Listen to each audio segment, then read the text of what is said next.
Hello friends, this is Pankaj. Discuss करते हैं stock trading ideas for 22 फरवरी एंड वीक अहेड। सबसे पहले बात करते हैं निफ्टी बैंक निफ्टी के बारे में एंड देन उसके बाद ब्रेकआउट वाले स्टॉक्स डिस्कस करते हैं। तो निफ्टी का लास्ट वीक का वीडियो अगर आपको याद होगा तो हमने डिस्कस किया था कि निफ्टी एक रैली के बाद कंसोलिडेशन फेज में रह सकता है और शायद ऊपर की तरफ एक छोटा ब्रेकआउट आ सकता है। वो हुआ भी, बट ऊपर लगभग 15,440 के लेवल के पास से निफ्टी में सेलिंग प्रेशर जनरेट हुआ and then back to back Nifty ने 4 रेड कैंडल्स बनाए और चारों लोअर क्लोज दे दिए। अब निफ्टी फ्राइडे एक इम्पॉर्टेंट लेवल पे क्लोज हुआ है। 15,000 का जो लेवल है वो बहुत ही इम्पॉर्टेंट सपोर्ट है चार्ट के हिसाब से भी एंड ऑप्शन चेन के हिसाब से भी। तो ये अगले वीक के लिए इम्पोर्टेंट लेवल रह सकता है। अगर मंडे इस लेवल के ऊपर निफ्टी सस्टेन होता है तो देन हम एक छोटा बाउंस एक्सपेक्ट कर सकते हैं। एटलीस्ट 200 पॉइंट का बाउंस निफ्टी में आ सकता है। इन केस ये लेवल मंडे निफ्टी तोड़ता है तो देन सीधा 250 पॉइंट का फॉल नीचे होगा एंड देन 14,750 का जो इसका प्रीवियस स्विंग हाई था ये एज अ सपोर्ट काम करेगा और यहाँ से फिर निफ्टी एक सपोर्ट लेने की पॉसिबिलिटी बनेगी। इन केस ये भी लेवल टूटता है तो देन फिर निफ्टी एक बड़े करेक्शन में जा सकता है और आगे फिर बड़ा फॉल कंटिन्यू हो सकता है। तो ये दो लेवल अगले वीक के लिए बहुत इंपॉर्टेंट है। 14,750 नीचे एंड इमीडिएटली 15,000 का लेवल। बट ऊपर अब निफ्टी ने मोमेंटम लॉस किया है ऐसा लगता है। एकदम बड़ी रैली एक्सपेक्टेड नहीं है। बाउंस आएगा तो भी 150-200 पॉइंट का बाउंस आएगा, वहां से फिर से सेलिंग प्रेशर जनरेट हो सकता है। तो ये अब मार्केट थोड़ा सा टफ होने वाला है as a traders point of view, क्योंकि ये डायरेक्शनल मार्केट नहीं रहेगा, ये वोलेटाइल मार्केट रहेगा और ऐसे केस में हम ट्रेंड को प्रिडिक्ट करना बहुत ही टफ रहता है। तो ऐसे मार्केट में हम एक दिन एट ए टाइम सोचेंगे, उस दिन जिस टाइप का मोमेंटम होगा उस हिसाब से हमें फ्लक्चुएट होना पड़ेगा from buy to sell and from sell to buy side, तभी पैसा बनेगा। अदरवाइज अगर हम एक व्यू दिमाग में पकड़ के चलेंगे तो फिर स्टॉप लॉस हिट होने के चांसेस ज़्यादा रहेंगे। तो उस पर्टिकुलर दिन के ट्रेंड के हिसाब से हमें फ्लक्चुएट होना पड़ेगा। एफआईआई डीआई का डेटा देखते हैं, इसमें भी आप देख सकते हैं कि एफआईआई के जो बाइंग के फिगर्स है वो डे बाय डे बहुत ही कम हो चुके हैं एंड डीआईआई कंटिन्यूसली सेलिंग कर रहा है। दैट इज द रीजन चारों दिन बैक टू बैक निफ्टी में रेड कैंडल्स बने हैं। तो अगले वीक में भी ये डेटा देखना इंटरेस्टिंग रहेगा। क्या एफआईआई फिर से बाइंग स्टार्ट करता है या फिर सेलिंग में शिफ्ट हो जाता है। तो अगर एफआईआई भी सेलिंग करता है तो डेफिनेटली फिर बड़ा फॉल या बड़ा करेक्शन हम बहुत दिनों से जिसकी बात कर रहे हैं वो आ सकता है। एग्जैक्टली निफ्टी में फॉल कब आएगा ये प्रिडिक्ट करना थोड़ा सा मुश्किल है और इलॉजिकल भी है, क्योंकि उस टाइप का कोई ऐसा डायरेक्ट इंडिकेटर नहीं होता। डेटा को रीड करके ही हम कुछ प्रिडिक्शन या व्यू बनाते हैं। तो इमिडिएटली तो ऐसा लग रहा है कि शायद ये दो लेवल्स मेंटेन हो सकते हैं और यहाँ से छोटा सा बाउंस आ सकता है। आगे का हम आगे देखेंगे।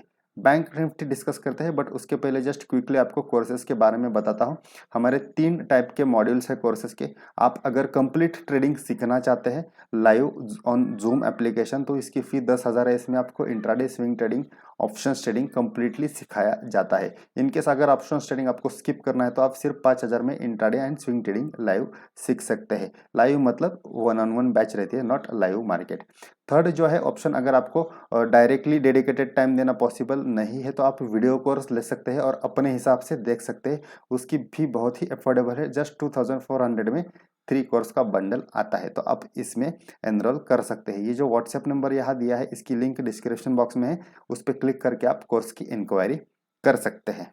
तो डिस्कस करते हैं बैंक निफ्टी। बैंक निफ्टी में भी सिमिलर प्राइस स्ट्रक्चर बना है। इसमें जो लेवल अभी वॉच करना है हमें वो है 35,500 का। ये लेवल से शायद बैंक निफ्टी एक बाउंस लेने की पॉसिबिलिटी लग रहा है और यहाँ से बाउंस आता है तो एटलीस्ट 1,000 पॉइंट का बाउंस बैंक निफ्टी में आएगा, क्योंकि अब बैंक निफ्टी की जो रेंज है वो बहुत ही बड़ी रेंज हो चुकी है। 500-600 पॉइंट अब बैंक निफ्टी के लिए कुछ भी नहीं, एक दिन में उतना मूवमेंट हो जाता है।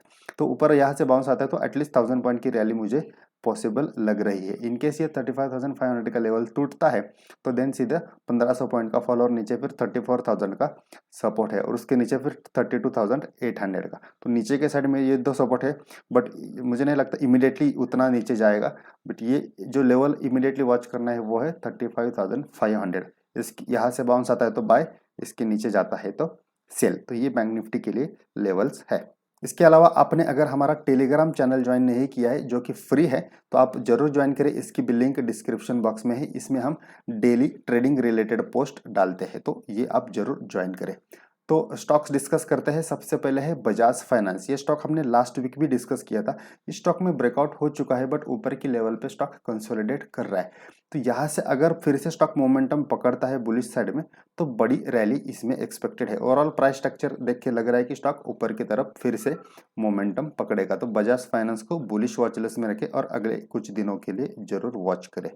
देन उसके बाद नेक्स्ट स्टॉक है चोलामंडलम फाइनेंस, चोला फाइनेंस। तो ये भी स्टॉक आप देख सकते हैं कि एक बड़ी ग्रीन कैंडल बनने के बाद 3-4 दिन से ऊपर की तरफ कंसोलिडेट कर रहा है। मतलब एक फ्लैग एंड पोल जैसा पैटर्न इसमें बना है। 535 के ऊपर अगर स्टॉक एक दिन के लिए टिकता है तो देन फिर से बुलिश मोमेंटम में जाएगा। ओवरऑल प्राइस स्ट्रक्चर देख के लग रहा है कि स्टॉक में अपसाइड आने की पॉसिबिलिटी बहुत ज़्यादा है। तो चोला फाइनेंस को भी बुलिश वॉच लिस्ट में रखें। देन नेक्स्ट है इंडसइंड बैंक। ये भी स्टॉक हमने लास्ट वीक डिस्कस किया था। इसमें भी बुलिश प्राइस स्ट्रक्चर बना है। स्विंग हाई पे स्टॉक कंसोलिडेट कर रहा है। ऊपर 1100 के ऊपर अगर स्टॉक टिकता है एक दिन के लिए, तो बड़ी रैली मतलब एटलीस्ट 100-150 पॉइंट की रैली इंडसइंड बैंक में देखने मिल सकती है। तो इसको भी रखना है बुलिश वॉच लिस्ट में। देन नेक्स्ट है सन टीवी। ये स्टॉक हमने कुछ 1-2 हफ्ते पहले भी डिस्कस किया था। इन्वेस्टमेंट पॉइंट ऑफ व्यू ये बहुत अच्छा स्टॉक है, बट ट्रेडिंग के लिए एक्चुअली ये उतना डायरेक्शनल मूवमेंट नहीं दे रहा है। तो यहाँ आप देख सकते हैं कि एक ट्रेंड लाइन हमने ड्रॉ किया है। शायद यहाँ से मतलब ये 500 का जो लेवल है, यहाँ से स्टॉक बाउंस होने की पॉसिबिलिटी लग रही है। अगर एक अच्छी ग्रीन कैंडल बनती है तो 50-60 पॉइंट की रैली इसमें आ सकती है। बट ओवरऑल इन्वेस्टमेंट के लिए भी ये स्टॉक बहुत अच्छा लग रहा है। आने वाले एक साल में 800 से 1000 तक के लेवल सन टीवी में देखने मिल सकते हैं। तो इन्वेस्टमेंट एंड शॉर्ट टर्म दोनों पॉइंट ऑफ व्यू से सन टीवी को वॉच करें। देन नेक्स्ट है टाटा केमिकल्स। इसको हमने लास्ट वीक ट्रेड भी किया था। इस स्टॉक ने ब्रेकआउट दिया है, 600 के ऊपर स्टॉक टिका है। तो इसमें मोमेंटम आगे कंटिन्यू हो सकता है। फ्राइडे के हाई के ऊपर अगर स्टॉक टिकता है तो इसको जरूर वॉच करें, और एक बड़ी green candle stock Tata chemical बना सकता है, या उससे भी आगे मोमेंटम में जा सकते हैं। यहाँ आप देख सकते हैं कि जब ये स्टॉक मोमेंटम में आया था लगभग दिसंबर में, तो आप कितनी बड़ी रैली दी थी। 350 से लेवल से डायरेक्ट 500 तक गया था। तो यहाँ 600 के ऊपर जस्ट स्टॉक अभी गया है, तो 100-150 पॉइंट की रैली में भी हम यहाँ एक्सपेक्ट कर सकते हैं। तो टाटा केमिकल को जरूर वॉच करें अगले 1-2 वीक के लिए। थैंक यू फ्रेंड्स, वीडियो को एंड तक देखने के लिए धन्यवाद। वीडियो अगर आपको अच्छा लगा हो तो वीडियो को लाइक करें, अपने दोस्तों के साथ शेयर करें, और अगर आप चैनल पर नए हैं तो चैनल को सब्सक्राइब जरूर करें। Thank you.